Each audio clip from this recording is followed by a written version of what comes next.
Таңертеңгі ой. Қазір бізде Instagram, TikTokта болсын, бәр жерде төбелес, біреуді біреу өлтіріп кеткен, мысалы, айқай, шу отқан сондай видеоларға просмотрлар өте көп. И сондай түсіруге тырысады да адамдар. Бұл неге алып келеді?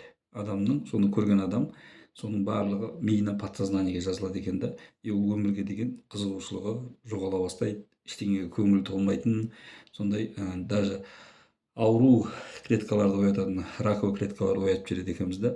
Мысалы мен өзім тексеріп көргем, бір апта сондай видео көрдім. Бір апта видео көрдім, кәдімгідей өмірге деген көзқарасың қызық емес, жан жаққа жының келіп, и неше түрлі нәрсе ойлар келіп, шаршай бастайсың да.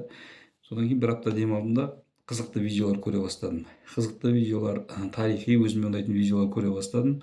Сондай кинолар көре бастадым. Өмірге деген қайттан көзқарасың өзгереді екен да.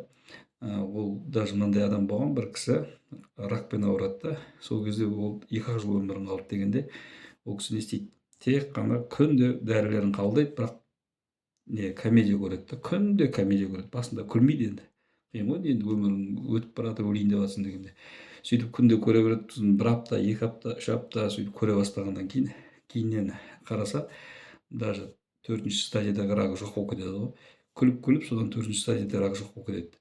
Құрметті қалайық, өзіңіздің өміріңізді, өзіңіздің болашағыңызды ойласаңыз, ондай видеоларды көрмеуге тырысайық.